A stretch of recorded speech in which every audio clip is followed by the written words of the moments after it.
products. And today we're talking about a very important subject, which is contract farming.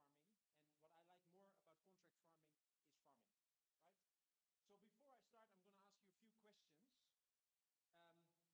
I'm going to ask you a few questions with increased difficulty. So the first question I ask, who is a farmer in this room? Can people that are farmers raise their hands? Super, let's give the farmers an applause. The second question that I have is, do we have the presentation, by the way? Yeah, it's there. Great. The second question that I have is, who knows bio? Raise your hands. Okay, that's great. Give yourself an applause. The third question is, who is actually a customer of bio? Okay, that's just enough for me to stay in the room. If it was less, I would have just left, because I would have said, I don't want to talk to you. Anyway, the fourth question that I have is, who can tell me what the average production per hectare of maize for cereal is in Kenya? Who can answer that question? So the average production in Kenya per hectare of maize. Who knows? Yes, but you need to put your volume up because I don't have a mic. And how much is that in tonnage? 2.2 tons. 2.2 tons. Anybody else? Higher, lower? Higher, lower? We're happy with 2.2 tons? No, you're not happy with 2.2 tons. Let's hear your voice. How much? Double. It's not double. It's actually, I would actually dare to say that it's probably below 2 tons. If a farmer is doing well, it's up around 2 tons and higher. Hectare. I checked it this morning with Adventures. We'll talk after the show. Yes. Accounting for between 30 to 40% of gross domestic product, and the sector is a leading source of jobs for over two-thirds of Africa's population. Per annum, no, I have another question. In optimal circumstances, if we, for instance, look at Uasin Gishu, we know where Uasin Gishu is? Yes? In the optimal circumstances, what is the tonnage we can get per hectare? The lady in green, you had an answer, maybe you have an answer now as well? How much is that in ton? Anybody? Up. Okay, let me tell you. Yes?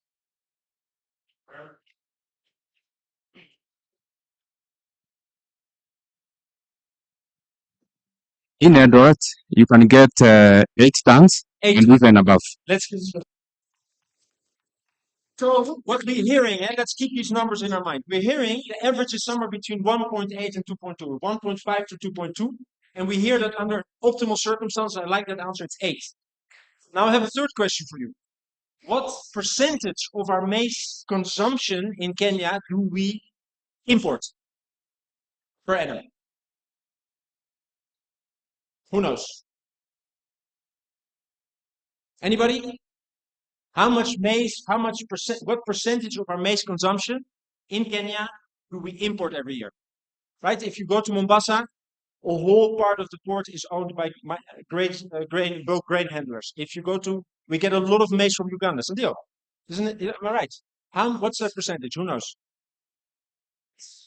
You want me to give you the answer? Oh, we have an answer there. I think it stands around 10 to 15%. Yeah, it's actually between 15 to 30%.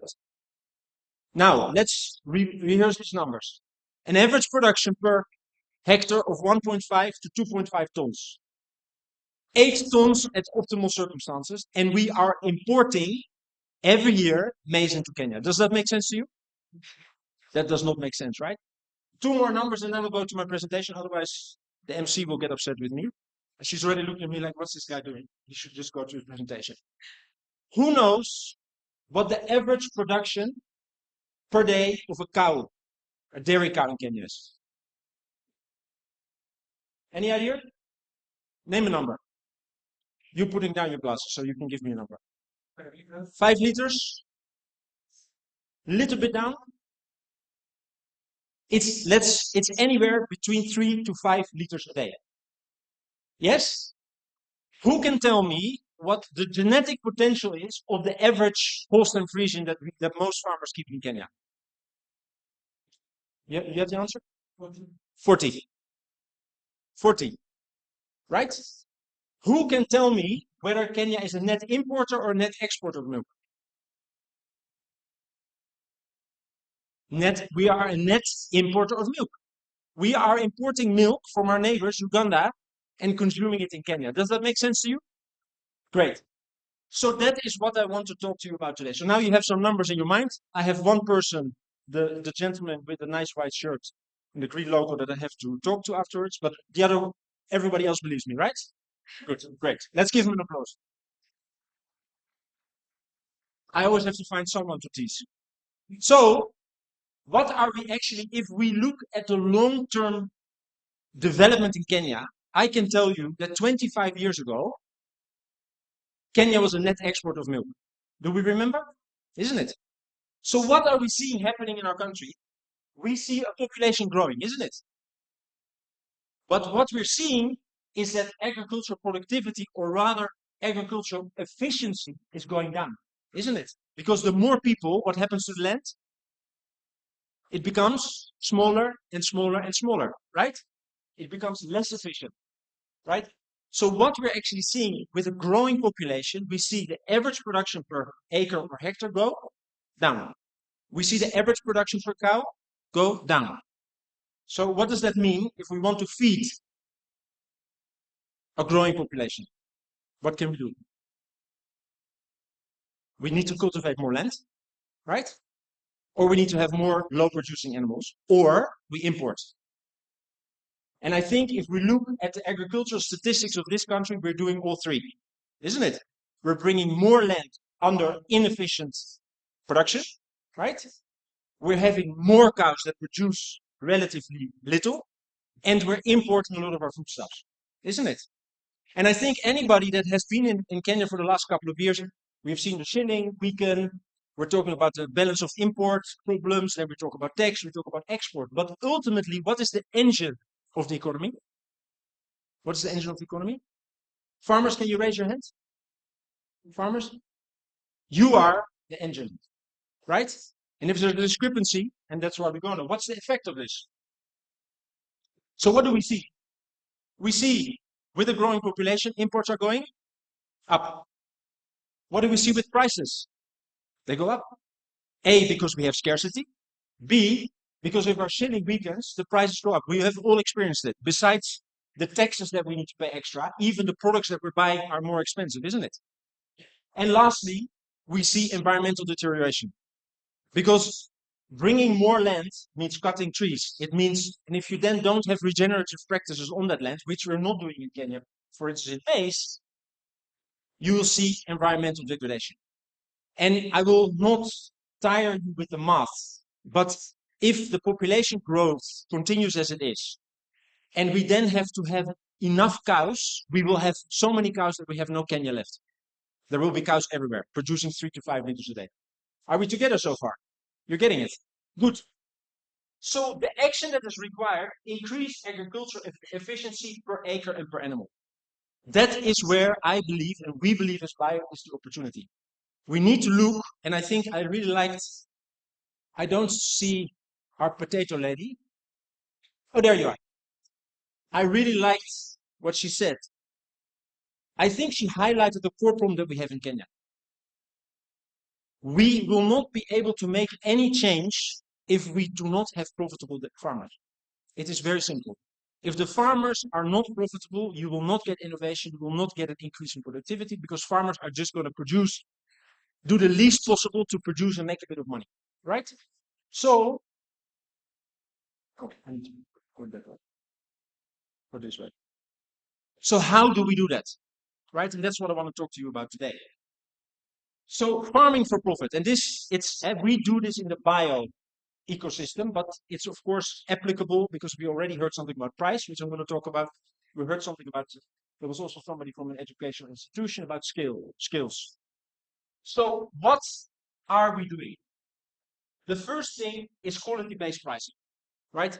And before I go into quality-based pricing, I would say right pricing. It is very simple. If the lady that's sitting over there, cannot make money growing potatoes, there is no business. Everything else that follows, whether you go to traders, whether you go directly, there is simply no business. So the first thing that you need to do if you're contract farming or if you want to seriously build a business is ask yourself, how does the farmer make money? So what have we done at Bio? We are the first ones that have introduced quality-based pricing in Kenya. So now, if a dairy farm, who's a dairy farmer? Are there any dairy farmers here? Raise your hand if you're a dairy farmer. I'm in the wrong conference. Okay, thank you. It was nice. Oh, sorry.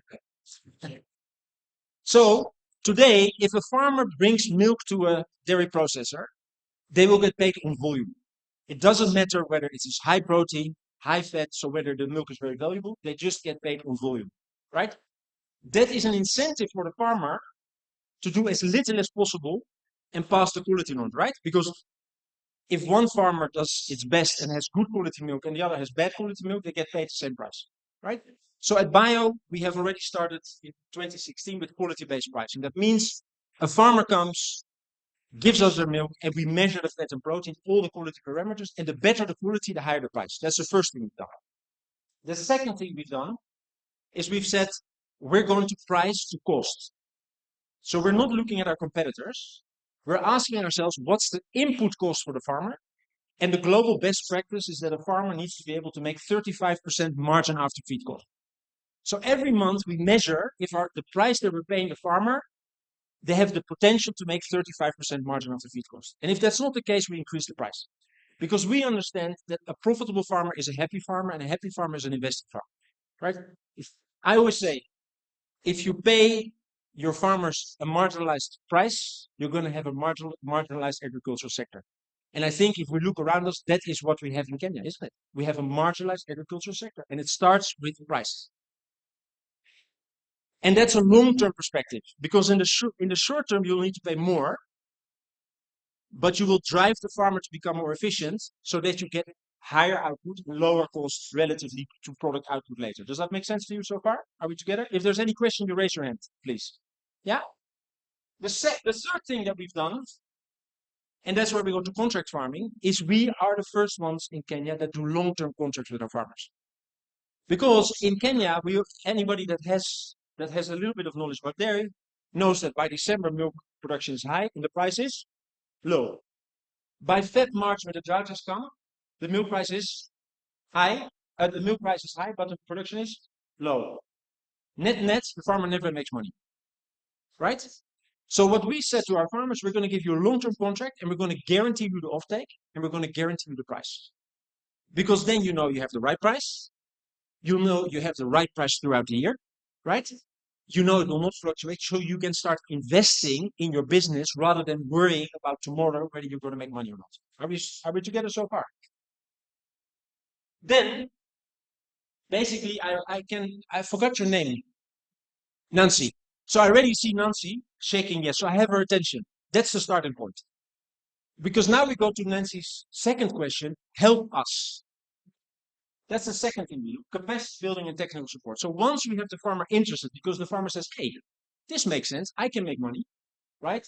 Then we're saying, okay, and now we're going to give you the technical support, right? And we're going to help you to build the capacity to actually get your production up. But not only to get your production up, to get your quality up, and to get your volumes up, right? Because then the business all of a sudden starts to make sense. So that's the second pillar. The third one, and that goes to the gentleman, I think you're over there, about teaching. Yes.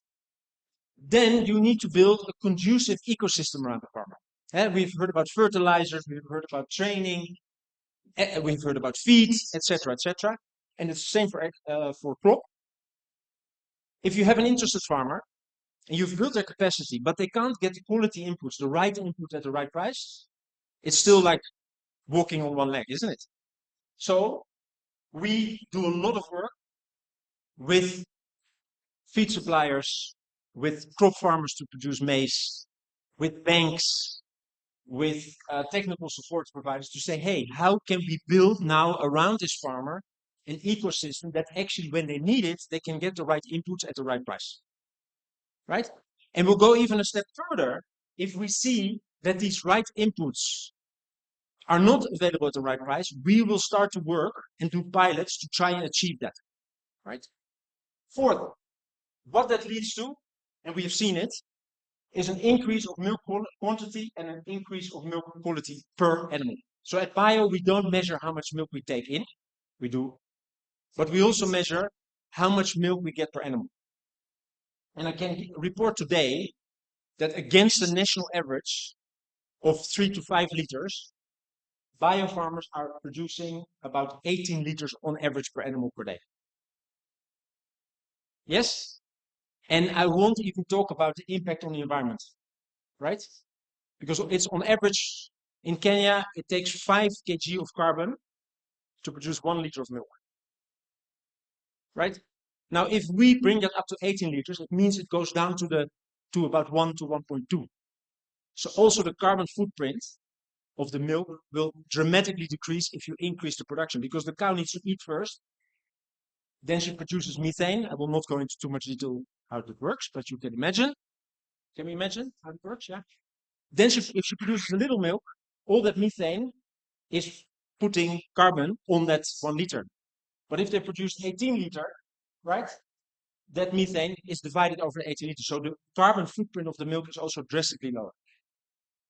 And lastly, the combination of all these factors drives dairy farmer profitability.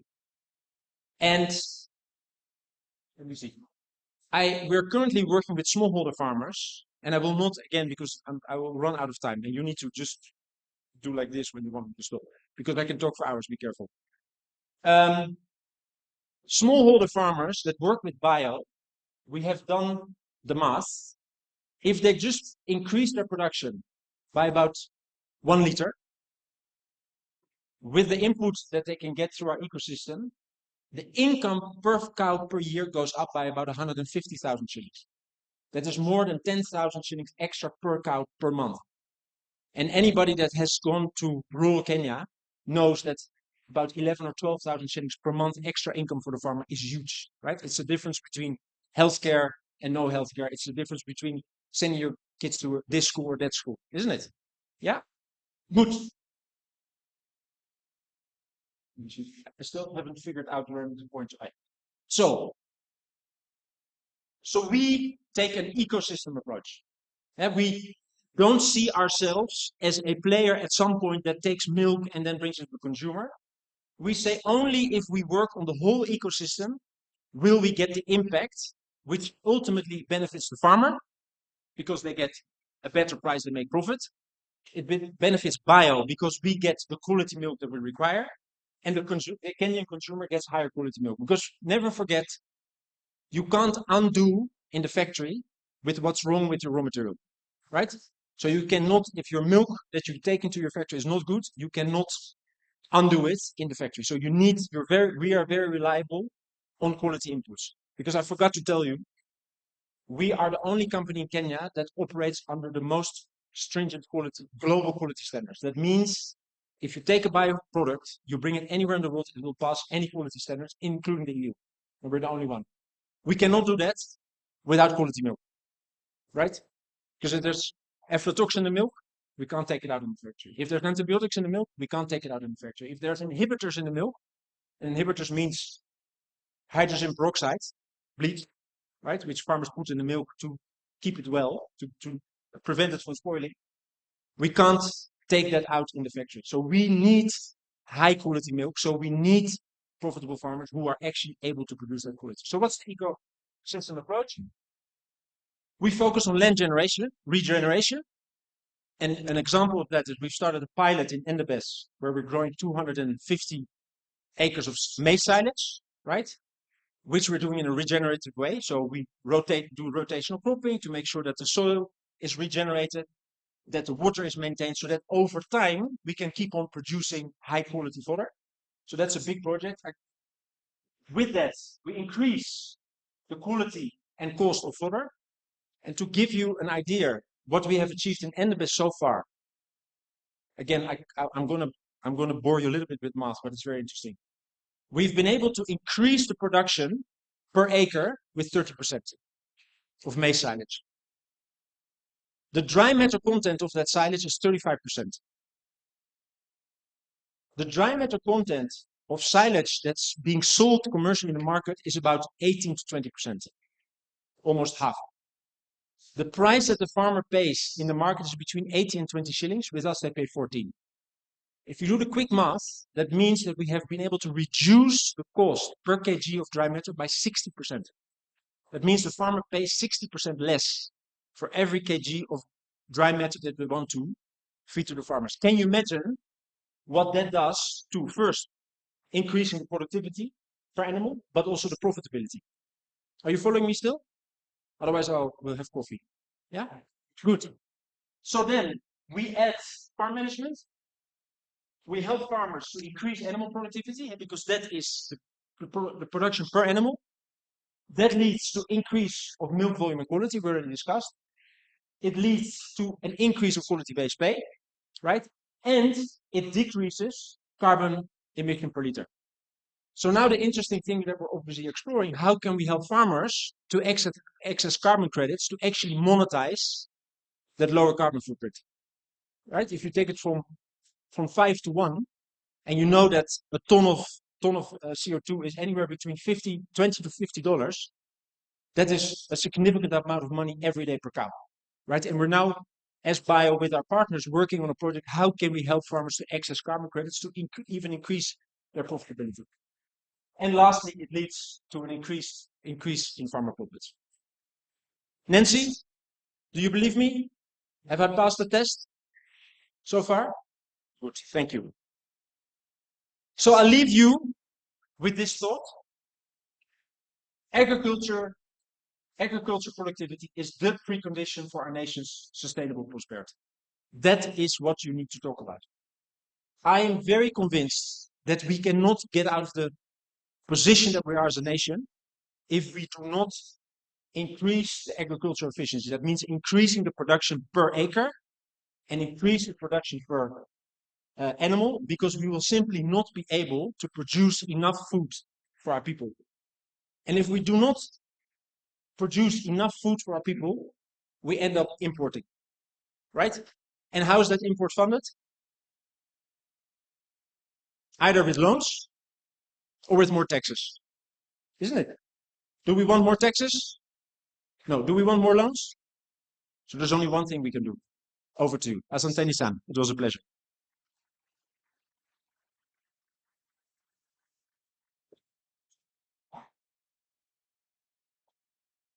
I have to wait. Thank you so much, Joachim. Contract farming in action, isn't it? And I'm sure there'll be a lot of questions.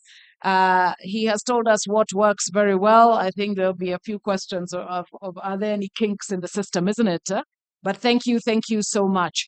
Our next speaker is Peter Muthe. Peter is the founder and CEO of PEMU Agri-Food Academy, and also the co-founder and director of FarmWorks Agriculture. Karibu sana, Peter.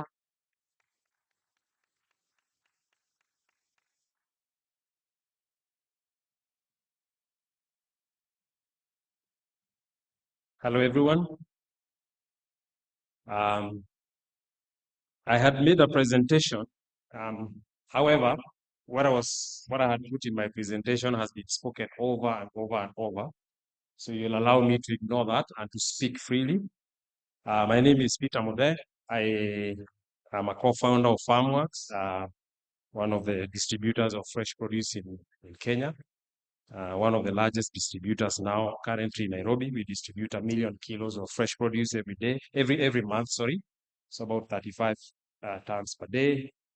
And we source our produce from smallholder farmers through contract farming. We work with about 5,000 smallholder farmers. And I've also recently founded PEMU Agri-Food Academy for the purposes of training and providing support to mid-sized farms. Initially, mid-sized farms, small farmers that supply FarmWorks, but now open to all the other farmers. I have been in the fresh produce for the last 26 years and involved in contract farming directly or indirectly for the last 20 years. And first I smiled when I heard that this was the first conference on contract farming. Then I went through my phone to look for some notes. I have been through many contract farming, international contract farming conferences like this one. I think the first one was by FAO 15 years ago that I attended in South Africa, talking about contract farming and what can be done. Surprisingly for me, even though it's 15 years ago, we're still discussing the same things. We've talked about the same models, we talked about the same challenges, we've talked about the same opportunities. And since then, I was involved in many contract farming schemes. One time heading the largest smallholder contract scheme under Frigoken, and now doing the 5,000 farmers with farmers. So I want to throw a spanner in the works. I want to say that after all these years, I actually don't think contract farming is working, and I actually don't think it's going to solve our problems. So allow me to be the one who twists everything. Everybody has talked so well about how contract farming helps, what contract farming can do, and what contract farming has actually done so far. But because it's very difficult to find data, try to search data for contract farming in Africa. It's very difficult. Other than FAO sites where you can find a few data does not exist. So it's very difficult for us to really claim that contract farming has a significant impact on agriculture. And being one of the person who's been doing it for so long, and I'm still doing it. I'm still doing it with 5,000 farmers. I actually don't believe it's the only solution to addressing agriculture in Africa. And it is just one of the solutions. So that workshop in May 2009 in South Africa, we talked about the challenges, the same challenges that have been brought up here, the same challenges I was going to share with you back 15 years ago. If you look at Kenya, let me talk about Kenya because I know Kenya very well now in the agriculture sector. What is happening to contract farming? It's on the decline. Surprising for most of you, but for people like us who are in the field every day working with it, it's on the decline. Look at the leading sectors that used to do contract farming. Tobacco. What is happening to tobacco? About 10 years ago, because I have close friends in BAT, they had 5,000, 10,000 farmers, I don't remember. Today they are working with less than 2,000. Look at sugar. Sugar used to be the largest, one of the largest contract farming schemes in this country with over 300, 400,000 farmers. Where is sugar today? Look at French beans. I am also an exporter. Actually, FarmWorks, besides doing domestic, we are also exporters. So we export about 100 tons a month of fresh produce. What's been happening to French beans? And I've been in French beans now personally for the last almost 26 years. It's been on the decline. Year in, year out, it's on the decline. What happened to all those farmers? Anyone who comes from Kirinyaga remembers thousands and thousands of farmers growing French beans in Kirinyaga where they don't exist anymore. So what happened to those? So these are just 3 crops that shows you that actually contract farming is on the decline, at least in Kenya. I'm not talking about other parts of Africa, even though I have a little bit of experience in other parts, but in Kenya, it's on the decline. So what do we do about it? And remember, people give the example of KTDA as the most successful contract farming scheme in Kenya. 500, 600,000 farmers, depending on which document you're reading. But is KTDA really a contract farming scheme? KTDA is a farmers-owned company. It's not really a it's not a contract farming project as you would consider having a buyer who engages with small farmers or farmers on a contract to buy and in the process support them. So we can't really use KTDA as an example of very good contract farming. But for this case, I'll just talk about KTDA also. But it is on the decline. Why is it that contract farming is declining? In my own experience, I'm giving my own opinion, my own experience, because as I said, it's very difficult to find data on this subject. It was meant for those who promote contract farming, including people like us in FarmWorks. If you go to our website right now, I'm sure some of you have already went in there. You will see how we talk about what we are trying to do with contract farming, supporting farmers. But as always we say in Kenya, things on the ground are things in the ground are different. It is not what you discuss in conferences like this. When I go back and I remove my jacket and I go back to the field, I find very different experiences. But what was it meant to do? One of the benefits of contract farming, especially for the smallholder farmers, I'll talk only about smallholder farm and mid-sized farms, is that it would guarantee them, it would stabilize and guarantee markets for smallholder farmers. That's one of the benefits of what contract farming is supposed to do.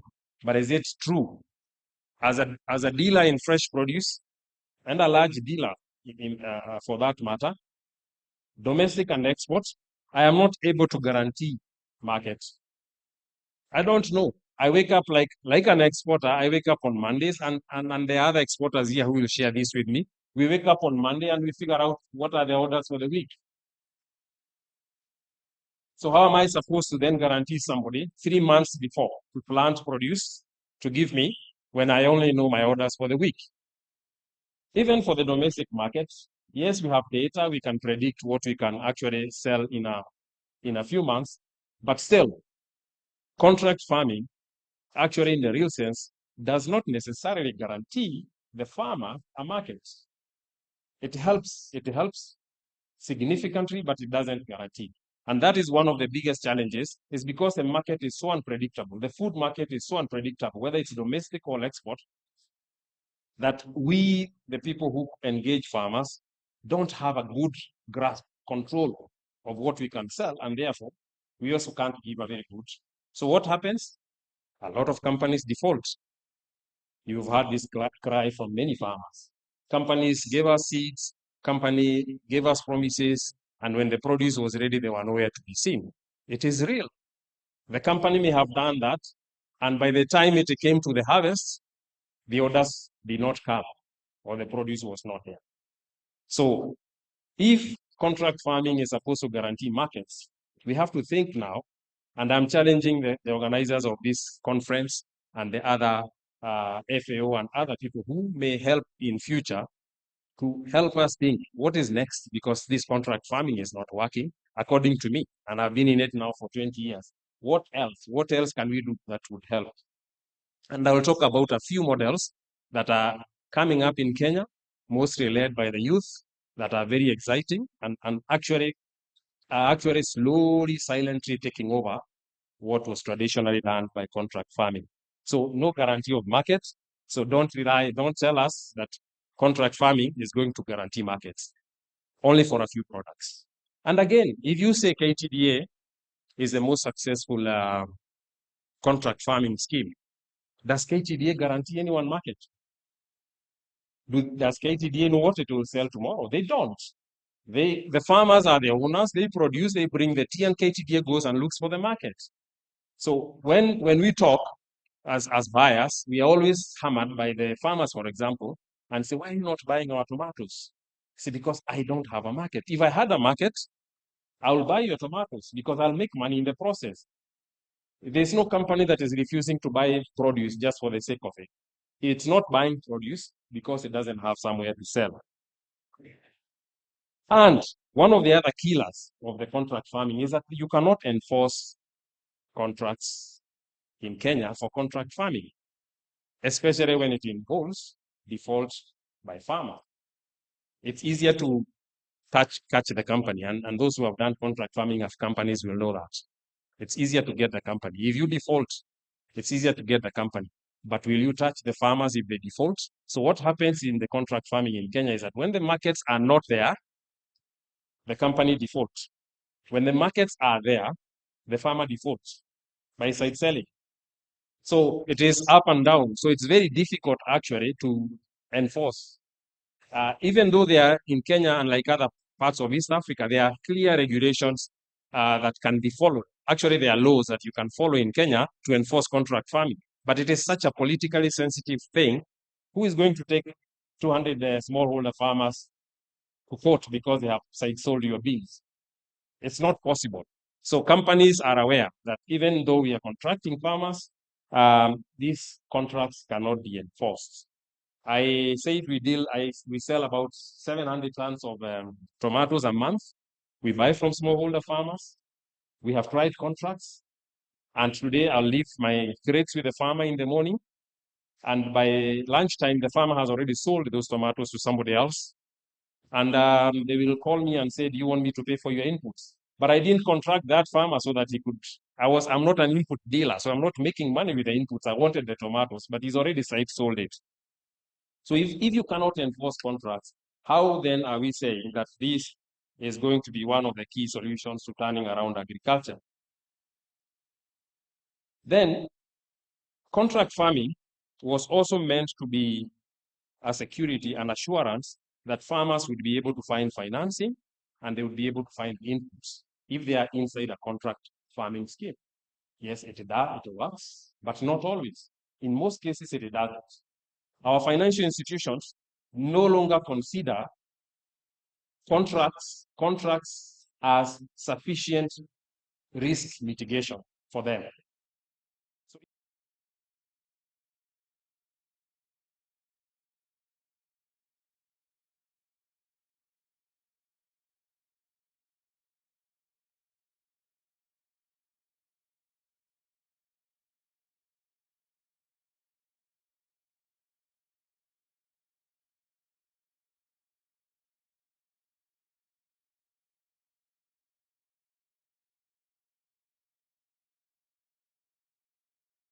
So again, this is another one. We can't just say that contract farming is making access to inputs and finance available. It is in some instances, like in French bean farming and all, but it doesn't in all the other sectors. Then in contract farming, usually you have more than two players. If you looked at all the presentation about the system of contract farming here, people are saying buyer, farmer, buyer, farmer. No, but there are many more players in there. And therefore, why they are so complex, why it is so complex to manage, if you don't have an ecosystem mindset like Joachim was talking about, you can't manage because there are more than two players. It's not just you and the farmer.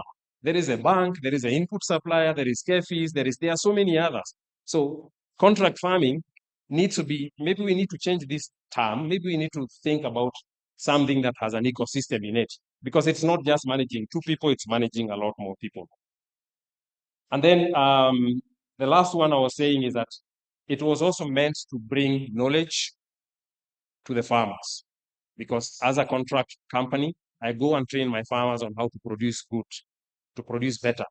But usually there's a problem here, because I only train farmers on my product.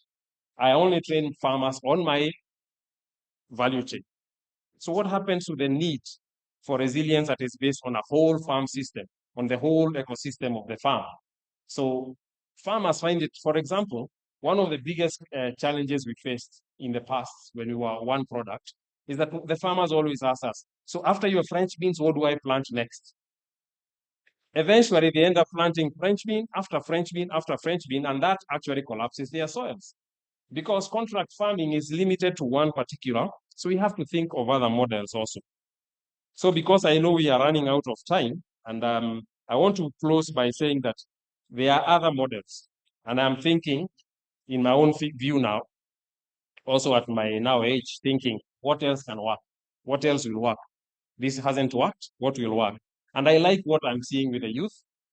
A lot of service providers, a lot of companies that have come up to provide services to farmers, and they do the connection between the buyer and the farmer. And I've been approached by a couple of them and I like it. So they will arrange it. There is no guarantee, but they will arrange how to manage the farmers and how to link the farmers and the company. So a lot of this, you can see them on the social media, a lot of them doing very good work with farmers. And people also mentioned that contract farming can help in unlocking the idle land that is held by people here, what we call telephone farmers. Contract farming, it's unlikely to do that. However, these service companies that are now being set up to go and actually, we help you manage your farm, we help you find markets. That is one of the models that I think would work. But again, thinking about ecosystem, contract farming is not just about a buyer and a farmer. There are many other people involved, and we need to find a system of managing all these people so that they can all profitably interact. Thank you.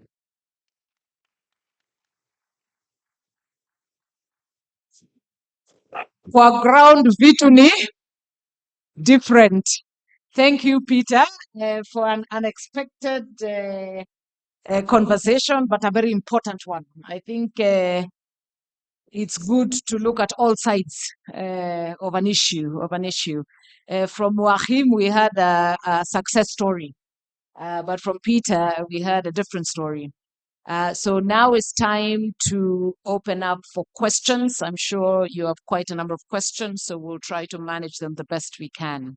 So if you have questions, just raise your hand, say who you are, and also indicate to whom the question is directed.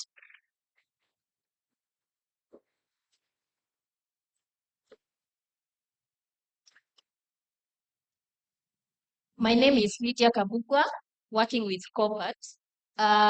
First of all, is to commend the speakers for the very elaborate and informative presentations. My question goes to biofoods. First of all, I think biofoods are quite keen when it comes to aflatoxin contamination and the levels in the milk. Apart from checking for the levels of aflatoxins in the milk, for the contracted farmers, assuming they grow maize as fodder, how do you support them to manage aflatoxin contamination, especially when the fodder is in the farm level, because to ensure that you get aflatoxin safe feed, and also the quality of the milk is also good. Thanks. My name is Jean Giro, and my question is to Biofoods. I wanted to ask whether you can explain a little bit how you reduce the dry matter costs by 60%, and also which areas are you operating in? And then to Peter Muthee, you mentioned about the successful models that you think can work. You've mentioned one of the service centers. Which are the other ones? Yeah. Hi. My name is Brian. I'm here on a personal capacity, and I have a question. I'm a farmer as well. I have a question to Mr. Peter on education to farmers. I understand we normally give them education either before someone starts farming or while we are trying to entice them into farming. But being a farmer, I've had experiences with the agronomists being sent to us, and the level of reminders that we receive while we are planting the crops. So what do you think should be done, or what are you doing to help the farmers during while they have already planted, especially things to do with reminders? This is the correct time to do this. This is the correct time to do this. Not before or after, but rather during they are planting. Thank you. My name is Uka, and my question is to Peter. I'm a farmer, and I do quasi-contract farming, sort of. But Peter said there's no market, but I've experienced a system where there's market, but where farmers are exploited by particularly multinational companies in a way that you have entered into some sort of contract or agreement, and you have invested as a farmer in some produce. Let's say French beans that you gave as an example. I know the buyer who's next to me actually or has a market, and he buys every day, or the company buys every day, but I end up being sort of manipulated. And it happens to many small-scale farmers that I know in the region where I do that kind of farming. How do we, or what laws or policies are there in place to protect these farmers from such kind of exploitation? Because at the end of the day, they invest so much, but they end up losing so much. Thank you. Hi everyone. My name is Moturi Josephat. I am an upcoming organic farmer from Kilifi County, and I'm glad to be here. Thanks, our speakers for this far. My first two questions will go to Joachim. I don't know if I pronounced it properly. Now, are you keen on dairy goat farming, and probably are you open to partnerships on the same? I consume a lot of your products, especially the non-dairy. I'm also into coconut farming, organic. I would wish to know probably if you are interested. I don't think it's a very popular product. I only find it in very few retail centers. Would you probably work on making it more popular? Then the second question could go to both of you. Organic farming, as I have found it so far, seems to be very expensive, and scaling it is an issue.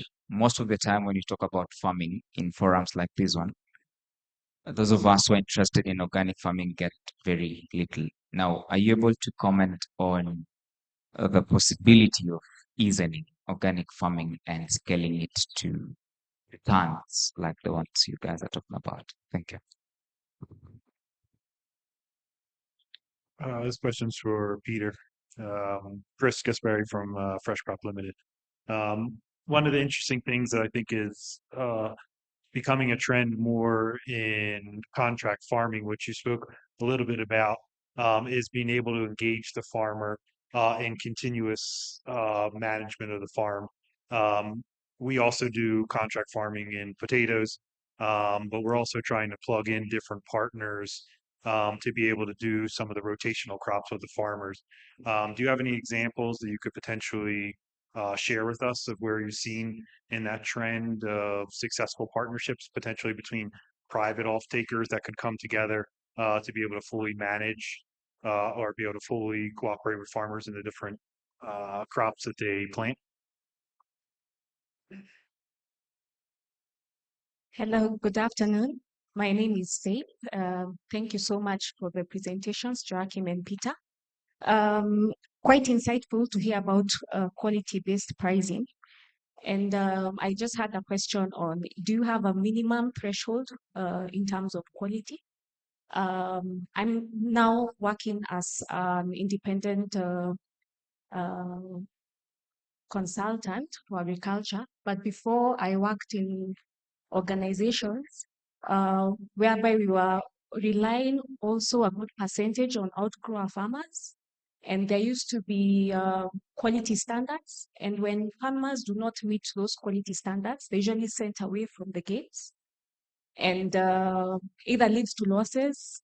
I know milk you cannot resort. There are issues of resortation, or them driving around until late at night looking for factories where they are also registered and will be able to buy their agricultural produce. So it would be nice to know if there's any minimum threshold, and how do you handle farmers who do not meet this minimum threshold to avoid losses incurred from the production of the day. I suggest that the speakers a lot of questions. You want to go first? Yeah. Okay, I will go first.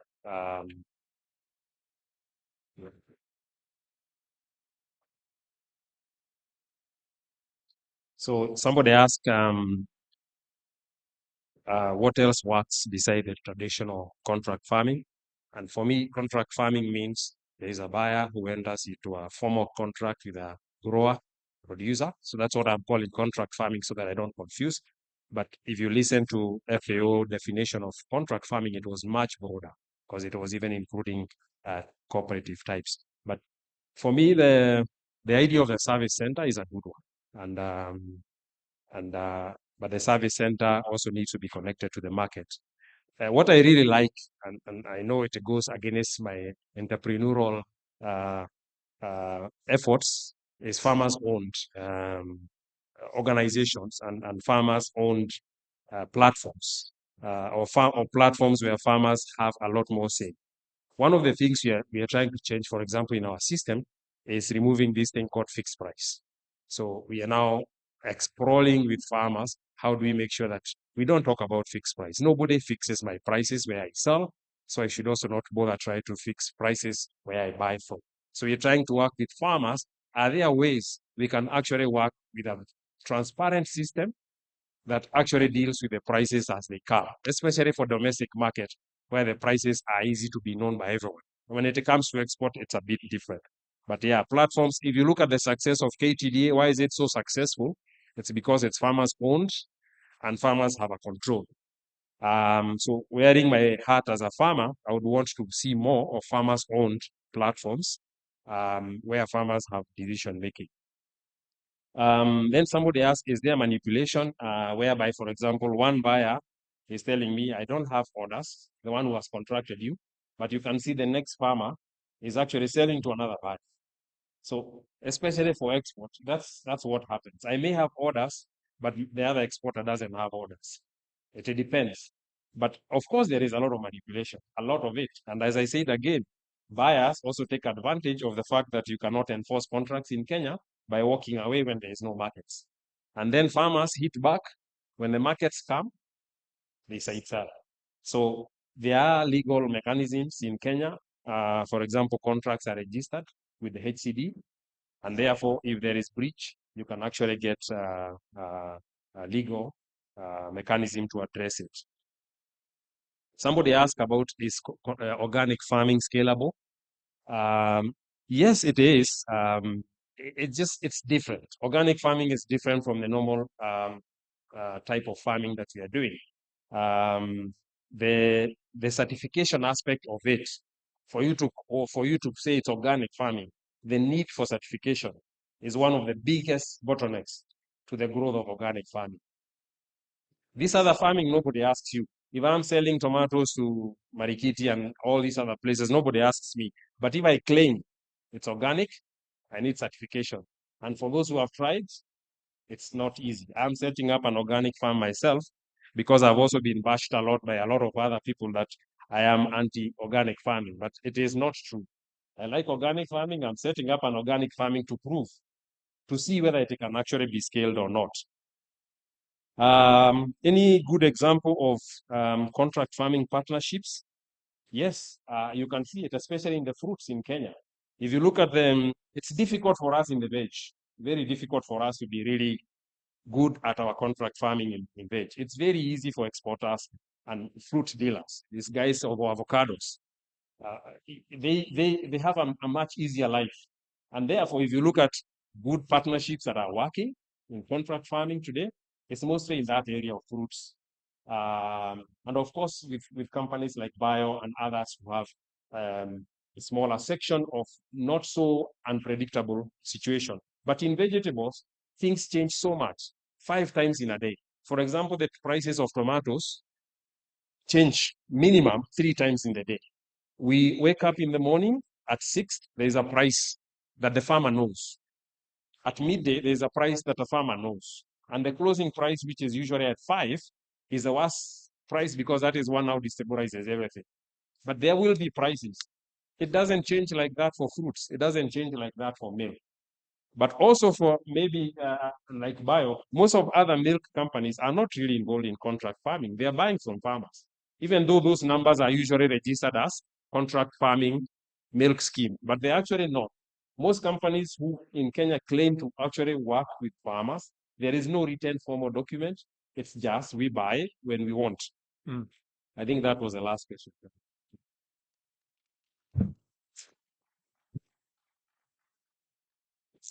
Great. Thank you, Peter. Thank you. These were great questions. So I think I'll go to the first question on the aflatoxin. The input of the question was, how do we help the farmer to manage the inputs to avoid aflatoxin, isn't it? That was the question. Huge problem. Huge problem. I can go to a farm, and if they tell me they have maize from Uganda, I don't even need to test their milk. I know it's full of aflatoxin. Simple. If they have sunflower seeds from Tanzania, I don't have to test the milk. I know it's full of aflatoxin because these inputs just have a lot of aflatoxin. So I'll answer the question in 3 sections. Number 1, it's quality-based pricing is part of the solution. Because the moment you pay your farmer a higher price for the right quality, right, they have an incentive to care. It's very simple. The moment they, for instance, I'll give you an example. We as Bio, the market price is anywhere between 35 up to 50 shillings per liter. Our base price is 42, but we pay our farmers on average between 58 and 63 shillings, right? The farmer doesn't want to lose that. And that already goes to your question. Do we have minimum standard? Absolutely. Will we reject? Yes. So the farmer has intrinsically a motivation to be very keen on ensuring that there's no aflatoxin or no harmful levels of aflatoxin. That's number one. Number two is training. So we then help the farmers and advise them. For instance, they need to show that the feed they're buying, that they have a certificate of analysis, that the feed company that is providing them with the feed is actually showing that that the aflatoxin levels in the feed are acceptable. So we train and help the farmers to make the right choices. But I think the best way to show how it works is by an anecdote. So we are working for the first time in our history with smallholder farmers through a cooperative. So the cooperative has done a lot of work to train the farmers on hygiene, what is TPC, so bacterial contamination, what is aflatoxin, what is antibiotics, and how to manage it. And in this particular cooperative, the farmer now, when we started working, they got 32 shillings for their milk. They're now getting 42 and up for the milk. So you can imagine that's a huge incentive for the farmer to get it right. So what happens now, and I won't say which organization it was, the management of that cooperative bought feed from a supplier that had no certificate of analysis. It was full of aflatoxin. The farmers got aflatoxin, but it was now the 1,000 members of that cooperative that went to their management and said, guys, what have you done?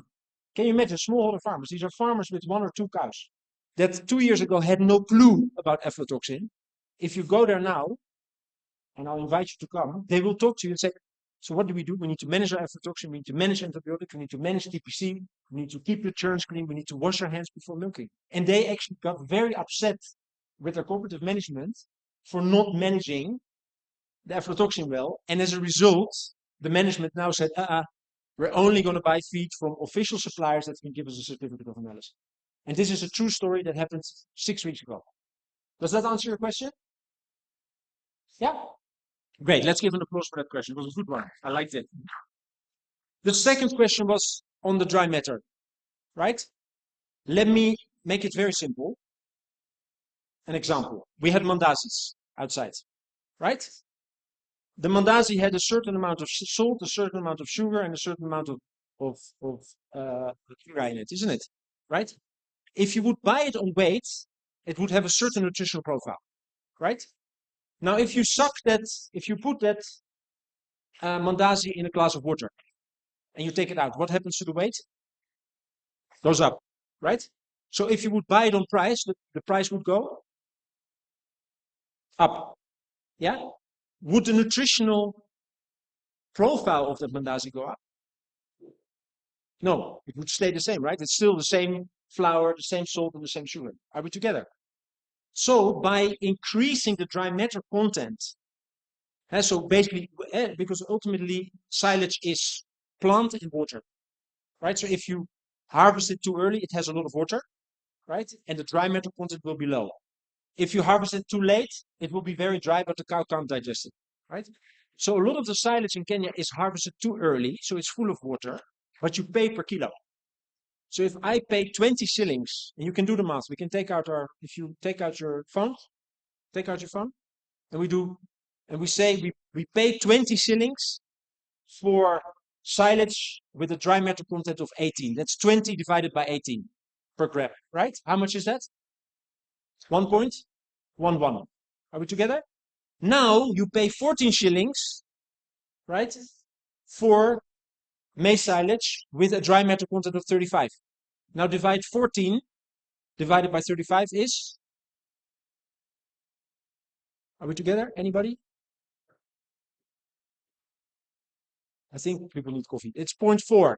So you've taken it from 1.11 to 0.4. There you go. That's even more than 60%. Are we together? Answers your question? And this is a concept that we're now training farmers, and that's to your point, we're training farmers to understand when you buy silage, you need to not pay per kilo, You need to ask, give me an analysis of how much dry matter content is there, and I will only pay you this price for this dry matter content. So we're again empowering the farmer to make the right choices.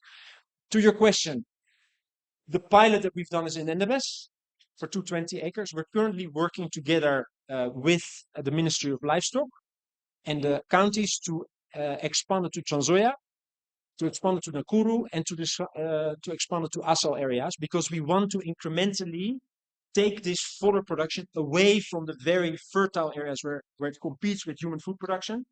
We want to take it to areas which are less fertile and which have less rainfall, and then learn how to grow quality fodder there, so that it's not competing head-on with human food production, because then increases the price. So we're aiming next year to have anywhere between 3,000 and 4,000 acres under production. And then, of course, we hope that with that we are actually motivating commercial entities to start taking that over from us. Does that answer your question? Little bit. All over the country. So we buy milk from Kitale, we buy milk from Embu, we buy milk from Rongai, we buy milk from Eldoret, anywhere where there's a farm that can produce quality milk, we're interested to buy. Yeah, good question. Thank you. Applause for you. Then we had a question, I think, from Kilifi, or from you, Kilifi. You asked about coconuts, or what did you ask about exactly? Dairy goats. If you ask me honestly, I would be more interested to explore dairy camels, because there's a huge market for camel milk. It's a huge market. Goats is a very small segment for us in Kenya. So for us as a business, it's not interesting yet. What is interesting for you to know, our coconut yogurt, which you've used, is actually made from Kenyan coconuts sourced at the Kenyan coast, right? So when you try our coconut yogurt, and especially when you take the pineapple one, you'll eat coconut yogurt made of coconut milk from Kenyan coconuts with Kenyan pineapple, right? So we are trying to integrate as much as possible in the Kenyan ecosystem, again, ecosystem approach, to make sure that our products actually benefit from a collaboration with farmers. So if you keep your goats under palm trees, think of us. We want the coconuts. Does that answer your question? Great. I think there was another question on the minimum quality standards. I think you pointed out a very sensitive issue.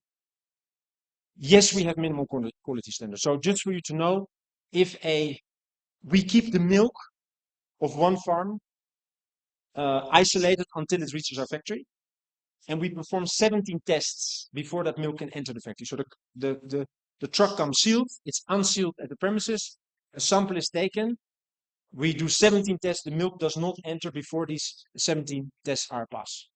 So how do we manage it with the farmers? One is you just don't come to buy and say, hey, I have milk, I want to sell it to you. We say, great, we'll come and visit you. We do an audit. We give you recommendations of what we think you need to improve in order to be ready to supply us, because we don't want to bring you into a problematic situation. Then once you pass the audit with 75%, we do a trial period where we don't collect your milk, but we take daily samples. And we start to see, are you actually able to consistently meet the quality standards of bio? And only once you pass that, then we allow you, or then we invite you to deliver to us. Still then, it happens that aflatoxin spikes. It's rare, but it does happen, and then we reject. Now I'm going to tell you a small secret. Where do you think that rejected milk goes? Who can tell me? Where does it go? I'm not going to name any names, but I can tell you it doesn't go down the drain. Yeah. Right? So next time when you take some milk from the shelf, think about that. That milk does not go down the drain. So of course, it's the milk of the farmer, so we cannot tell the farmer what to do with it, but it goes into the system anyway. But again, we try to avoid that. So for us, so our philosophy as bio is, I always say to our teams, we connect happy customers, with happy farmers. So anything that happens that makes farmers unhappy hurts us. So we do a lot of work. So if there's such a quality incident, we immediately send somebody to the farm to do root cause analysis to avoid it, because it hurts a lot. Does that answer your question? I think I answered everything, right? Great. Thank you so much. Thank you. Yeah. Thank you both. Another round of applause for Joachim and Peter. Thank you so much. Thank you. All right. We're going to have a last presentation before lunch. So please don't crucify him because he's standing between you and your meal, right? His name is Steve Wambua. He's the Group Irrigation Manager at Davis and Shirtliff, and he's going to give us a presentation on irrigation solutions and the technology therein. Karibu sana, Steve.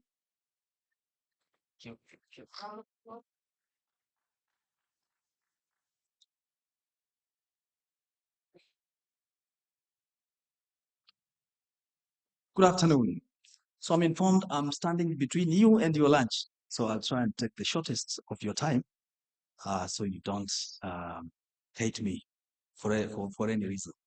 Now, as I was introduced, my name is Stephen Wambua from the Davis and Shirtliff Group, based and headquartered here in Kenya, Nairobi. I am the Group Irrigation Manager in charge of irrigation across the group. Davis and Shirtliff is a very old company. For those of you who've interacted with it, we just celebrated 78 years earlier this year. We started in 1946, and we are in water and energy solutions provision. We cover 11 countries in Africa. Some of the solutions or products that we provide are where a lot of you know us as borehole people. We provide borehole equipment. We provide water treatment solutions. We provide water testing solutions. We have solar. We have general machinery, which include generators and lots of other equipment, power equipment. And we are into irrigation, where I'm domiciled. We are also into swimming pools. So there's a whole scope, a whole very wide scope of products and solutions that we offer. And all is centered around water and energy solutions. So on to my presentation. I'll be very quick. I think I will skip a lot of what has been said and just quickly go into the irrigation solutions that we provide as a company. I will skip the challenges. I think we are all aware about what challenges farmers are grappling with in Kenya and across Africa. But I just want to mention climate change because it's here with us, it's real, and we are struggling to match the effects of climate change when it comes to adapting to agricultural technology. Of course, there are lots of other challenges, but onto that, I also want to touch on the solutions that we offer as a company. And the first one, and what we're trying to assist farmers with, is climate smart farming irrigation solutions, water saving solutions, automation in irrigation systems, which is very key in improving and enhancing irrigation efficiency, system efficiency in irrigation. We try and work with as many farmers and service providers as possible to transfer knowledge and technology so that the end user, the farmer, is educated on the benefits of these systems. And of course, as we talk about all this, we can't leave out other stakeholders, the government being the major stakeholder here. We need the government commitment and intervention. We may have forums, we may have expos and discussion groups and lots of conventions discussing problems and solutions. But without the government input, I think end of the day, we will achieve less than what we intended to. So this is actually a multi-sectoral approach kind of a discussion. And I've heard the previous speakers, mention and invoke other players, other key players in agriculture, in making this a success. I'll basically just fly you through some of the photos, what we do.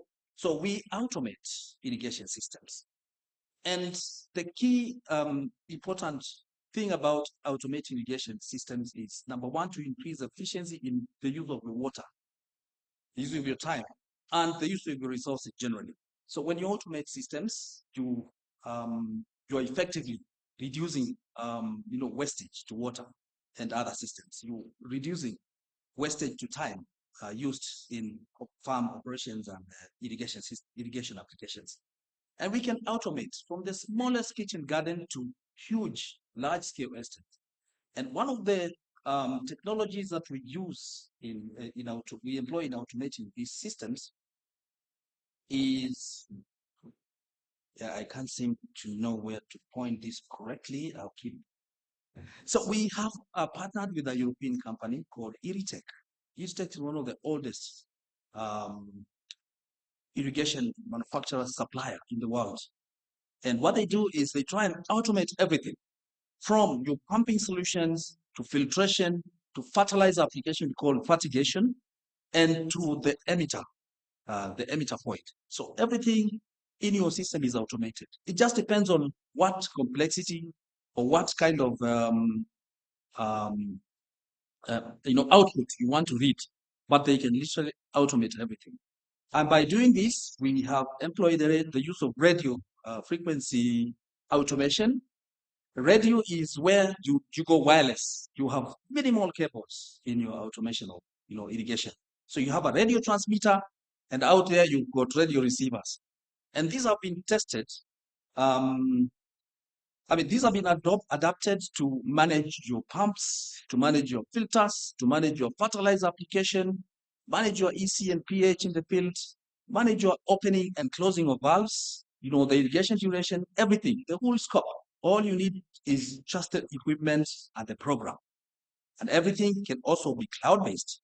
This is basically a pictorial of what level of control you can be able to have in your irrigation, including satellite control, just to manage your field. Well, the level of automation, of course, again, depends on your amount of input. We don't want to go this level on a small kitchen garden because it would be pointless to have radio frequency on a quarter-acre kitchen garden unless it's for research purposes where you want to monitor everything to the dot. And so the level of automation also depends on what is your level of input. Very quickly. Okay. Yeah, I'll figure it out. So radio automation has actually been tested to work up to 6.1 kilometers from the transmitter. So along the way, at 6.1 kilometers, you can have as many receivers as the system can accommodate. So you can imagine 6 kilometers in every direction. That's a lot of ground on just one radio transmitter. That's one of the systems. And the beauty about this, we are actually the leading solar solutions provider in the country in East Africa. So we are a big player in solar.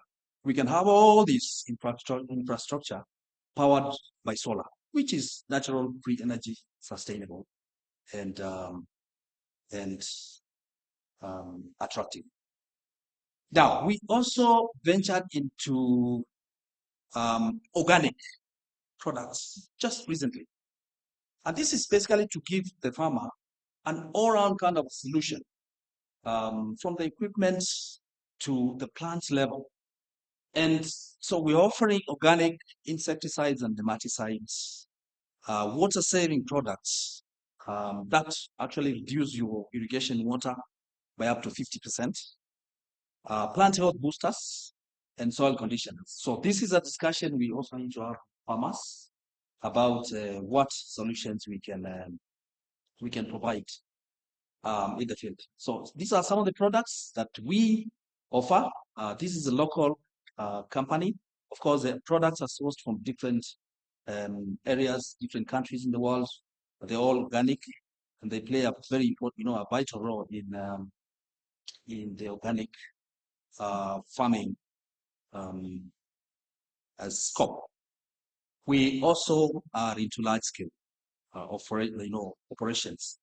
Some of the equipment that we offer are hose reels and the center pivot systems that are majorly used in large scale operations, and these can also be automated.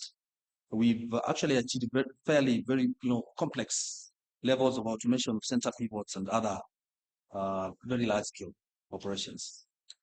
I can't end this session without mentioning the ever-growing need and demand for greening our landscapes. So we also do landscape irrigation, which is really big, and this is driven by wastewater. Everywhere we are, we have a lot of wastewater that's generated, whether it's residential institutions or public places. We've got a lot of wastewater, and this is a huge opportunity for us to green and enhance our environments. And so, without going much into this, I just want to show you some pictorials. What we do: wastewater utilization to green compounds and residentials. We also do, residential landscaping using wastewater. We do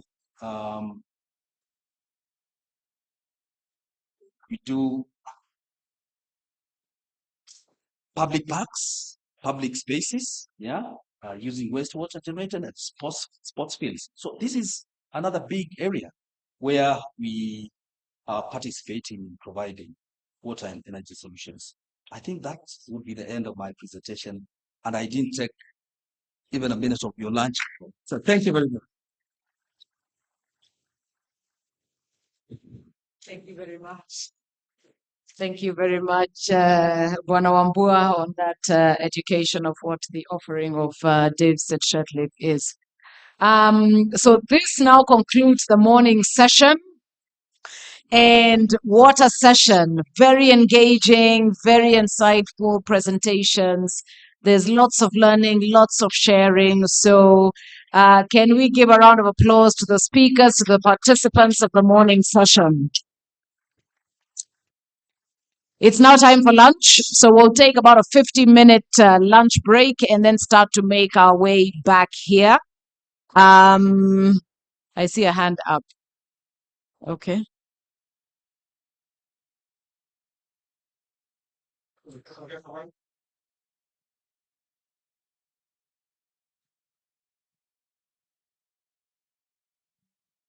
My name is Mika Thuo. I represent an organization that does pyrethrum, Integra Pyrethrum Company, and we do contract over 37,000 farmers to produce the #1 organic nature's own insecticide. My concern is, one, from the program, I didn't see Mr. Stephen, who was standing between us and lunch. There are other people who are there, and my concern is about them. And I will concur with what Stephen said, that government commitment and support is required.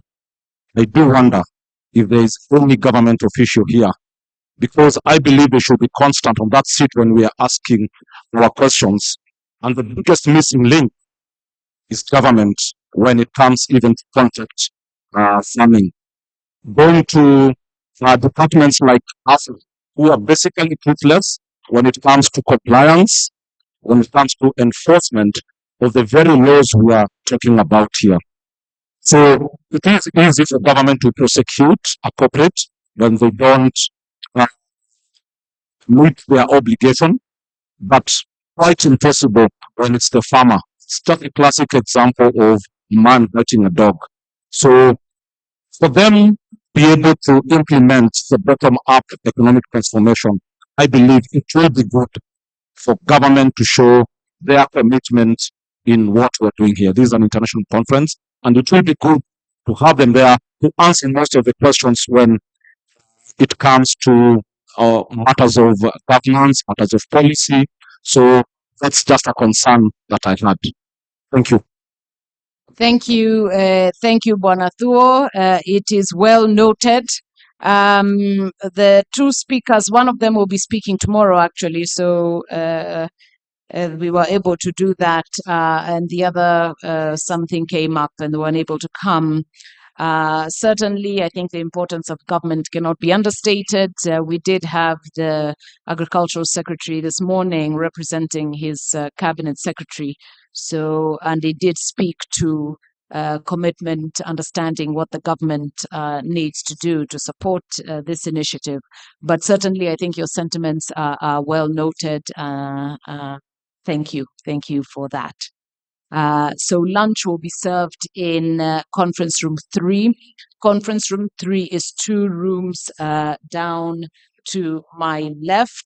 And in that lunch break, I can urge you please to visit the exhibitors. The exhibitors are in the room next over, so there's lots there to learn, to see, to be exposed to. So we encourage you to find some time to do that. And then we'll be back here for the afternoon sessions. The afternoon sessions are going to be exciting sessions. It's a mixture again of panels and also of presentations on innovative sustainable farming solutions, on export contracts, and on many other things. So we ask you to stay with us. This is definitely a very, very engaging, very insightful conference. So we appreciate your participation and your engagement. And I now will not stand between you and your lunch. Thank you.